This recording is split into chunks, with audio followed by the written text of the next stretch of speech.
দেখো এটা হচ্ছে নিকো পার্ক, এটা কলকাতা সেক্টর 5-এর মধ্যেই নিকো পার্ক পড়ে। তাই তোমরা যদি কেউ আসতে চাও ঝটপট চলে এসো নিকো পার্কে, ঘুরে যেও, বাচ্চাদের এখানে ওয়াটার রাইডস করিয়ে নিয়ে যাও, তোমরা নিজেরাও ওয়াটার রাইডস করে যেতে পারো। খুব সুন্দর সুন্দর খেলা আছে জলের মধ্যে, যদিও আমি কোনো দিন যাইনি, আমি সবসময় বাইরের থেকেই দেখে যাই। যাই হোক, আমার ভালো লাগে, যদি সুযোগ হয় নিশ্চয়ই যাব, কেন যাব না। তবে আমি বন্ধুরা তোমাদের সাথে বলছি, তোমরা যদি আসতে চাও চলে এসো, এখানে ভালো ভালো রাইডস করে এনজয় করতে পারবে পুরোটা দিনের জন্য। নিকো পার্ক আছে, ইকো পার্ক আছে, তো এটা হচ্ছে নিকো পার্ক। এটা একদম বাইপাস থেকে বেরিয়ে এসেই মাত্র 1/2 কিলোমিটারের মধ্যেই নিকো পার্কটা পড়ে। তাই তোমাদের ইচ্ছা থাকলে আসতেই পারো। দেখো বাসটা কিন্তু স্লো গতিতে গিয়ে একদম নিকো পার্কের গেটের মুখটাতেই দাঁড়িয়ে গেল। তাই আমিও সুযোগ পেলাম তোমাদের সামনে কিছু ভিডিও তুলে ধরার, তাই আমি তুলে ধরলাম। আর ওখানে দেখো দেখাচ্ছে, ঠিক মনে হচ্ছে একটা কোনো মন্দির আছে, কি ভালো না লাগছে। মন্দির না, ওটা মনে হয় রেস্টুরেন্ট হবে কিছু। যাই হোক, আমার তো মন্দির মনে করে চূড়াটা দেখেই ভালো লাগলো। আর এখানে যেতে যেতে দেখো রাস্তার দুই দিকে যে গাছপালা, ফুটপাত সব মিলিয়ে ভীষণই ভালো লাগছে।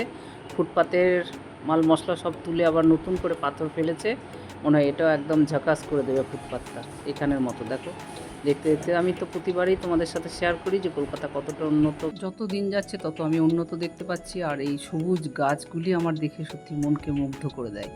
তাই আমি বন্ধুরা তোমাদের সামনে আমি সবসময় নিয়ে চলে আসি এই দৃশ্যগুলি। আর আজকে একটা কথা বলি, আজকের ব্লগটি হচ্ছে যে দাতা দিলে বিধাতা দেয় না, এটাই হচ্ছে নিয়ম। তো আমি দেখো দ্রুত গতিতে চলছি, এখন যাচ্ছি আমি বাজারে, একটা কাজ আছে, সেই কাজের উদ্দেশ্যে আমি বেরিয়ে গেছি, যে আমি সেই কাজটা ঝটপট করব আর বাড়ি ফিরব, সেই উদ্দেশ্যে আমি কিন্তু রওনা দিয়েছি। আর তোমাদের সামনে এই কলকাতার যে দৃশ্যগুলি আমি সামনে ভালো ভালো পাচ্ছি, আমি তোমাদের সামনে তুলে ধরার চেষ্টা করছি। এবার বলো যে দাতা দিলে বিধাতা কি দেয় না, সেটাই হচ্ছে কোশ্চেন। তো এই ব্লগটাতেই আছে, তোমরা শেষ পর্যন্ত দেখবে, কেউ স্কিপ না করে পুরোটাই দেখো, তাহলেই বুঝতে পারবে যে দাতা দিলে বিধাতা কেন দেয় না। কেন কি, আমি তো এখন যাচ্ছি একটা নর্মাল বাস পেয়ে গেছি, এবং সেই বাসে করে একদম ডাইরেক্ট গড়িয়াহাটে নেমে পড়বো। আমি দেখতে দেখতে রুবি ক্রস করে গেলাম, আমার ভালোবাসার ওয়ার্ড 108, মানে এটা হচ্ছে রুবি মোড়। তো যেটা হচ্ছে রুবি মোড় থেকে আরও 10-15 মিনিট হচ্ছে গড়িয়াহাট। গড়িয়াহাটে জাস্ট হয়তো আমার আধা ঘন্টার কাজ আছে, আমি কাজটা সেরেই বাড়ি ফিরবো। তো সেই উদ্দেশ্যে রওনা দিয়েছি। আমি যথারীতি গড়িয়াহাটের কাজ আমি কমপ্লিট করেছি এবং ঝটপট ক্রস করে রোডের এপারে চলে এসেছি, বাস ধরবো।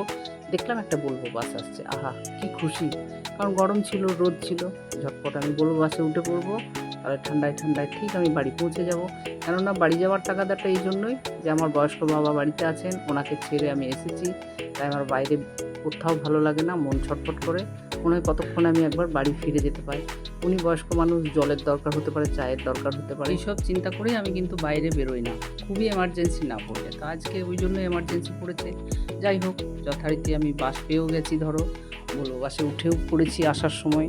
কিন্তু হলোটা কি, যে দেখো কত সুন্দর সুন্দর গড়িয়াহাটের ড্রেস পোশাক সব পুজোর বাজার করছে, সেটাও আমি তুলে ধরলাম।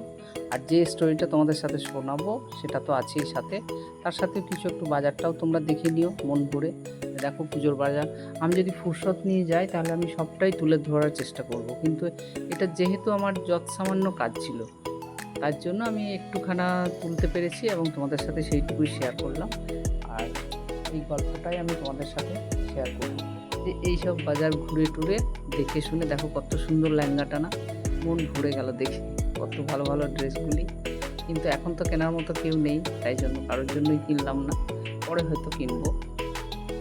যার জন্য আমিও ঢুকে পড়লাম দোকানে এবং এই ভিডিও একটুখানা তুলে তোমাদের সামনে তুলে ধরলাম, যে দেখো বাচ্চাদের ড্রেসগুলি কি সুন্দর না, মন মুগ্ধ করে দিচ্ছে, খুবই সুন্দর। আহা হা, একদম মন ভরে যাওয়ার মতো ড্রেস। দেখো কত সুন্দর কালার কম্বিনেশন, কত সুন্দর লাগছে দেখতে।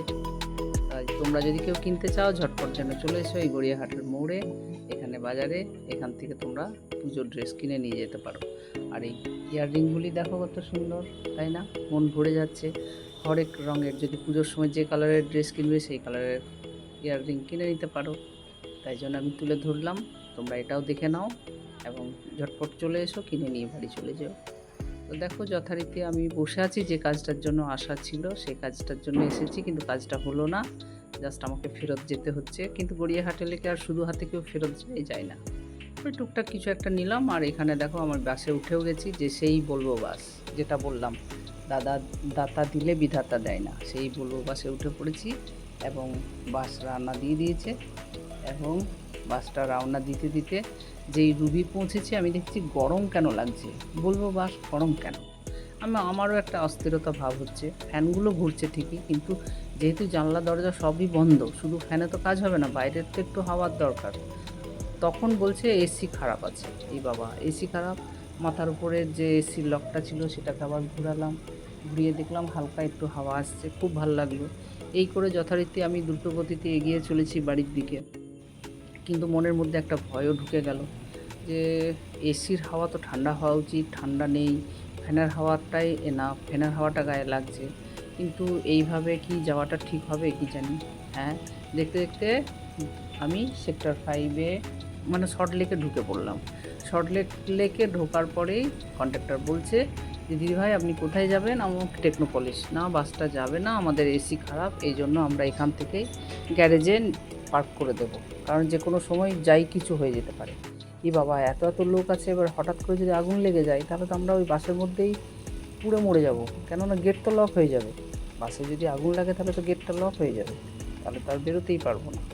কিন্তু দরজাটা খুলে রেখেছিল, হালকা খোলা ছিল, তাহলে আর লক হবে না। যাই হোক, এইভাবে ধীরে ধীরে ধীরে ধীরে এগোতে এগোতে একদম যেখানটায় আমাদের সেক্টর 5 ঢুকবে সেখানটাতে নামাবার কথা, কিন্তু টুকটুক টুকটুক করে একদম কলেজ মোড়ে নামিয়ে দিল।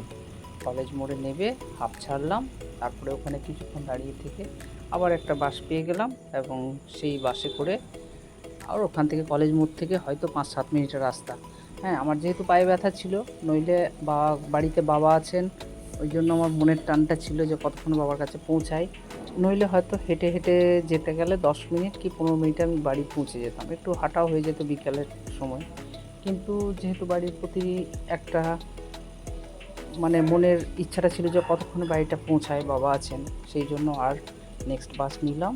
বাস নিয়েই আমি কিন্তু এগিয়ে পড়লাম, এবং টাইম মতন বাড়ি পৌঁছেও গেছি।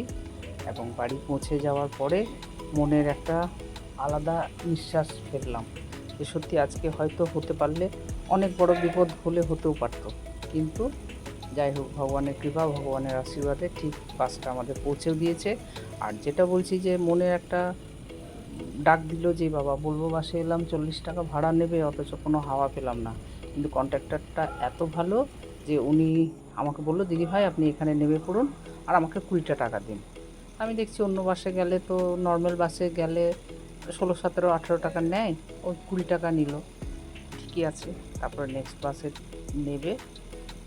বাসে আবার চেপে আমি টেকনোপলিসে নেবেও গেছি, এবং সময় মতন বাড়িও এসে পৌঁছেছি। আর কী যে ভালো লাগলো, মনের একটা শান্তি দীর্ঘ নিঃশ্বাস ফেললাম, যে যাক বাবা, বাসটা খুব তাড়াতাড়ির মধ্যে আমাদের সুস্থ শরীরে বাড়ি পৌঁছে দিয়েছে। আর দেখতে দেখতে দেখো সল্ট লেকের রাস্তাগুলি কত ভালো লাগে না দেখতে, সত্যি খুবই ভালো লাগে।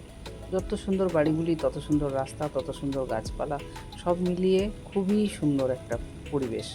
তাই আমার ভীষণ ভালো লাগে, এই জন্য আমিও কিন্তু ক্যামেরাবন্দি করেও নিই তোমাদের জন্যই। আর তোমরা আমাকে নিরাশ করো না, তোমরা নিরাশ করলে আমার মন ভীষণই খারাপ হয়ে যায়। তাই তোমাদের কাছে একটাই অনুরোধ, যেসব বন্ধুরা এখনও সাবস্ক্রাইব করোনি, প্লিজ তোমরা সবাই আমাকে সাবস্ক্রাইব করে বেল আইকন টিপে দিও, তাহলে আমার নোটিফিকেশান তোমাদের কাছে পৌঁছে যাবে। আর যেসব বন্ধুরা সবসময়ের জন্য আছো তাদেরকে তো অনেক অনেক অনেক ভালোবাসা। তোমাদের ভালোবাসা না থাকলে যেটুকুই মানে ধীরে ধীরে এগিয়েছি আমি, সেটুকুও এগোতে পারতাম না। তাই তোমাদের ভালোবাসাই হচ্ছে একান্ত প্রয়োজন।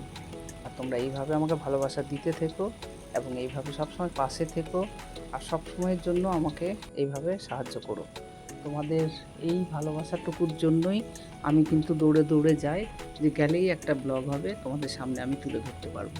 আর যদিও এতটাই ব্যস্ত আছি, আমি সত্যি এডিট করতে পারছি না। এডিট করতে পারলেই কিছু না কিছু আওয়াজ চলে আসে, আমাকে সেটা আবার মুছতে হয়, অনেক সময় লেগে যায় এডিটে।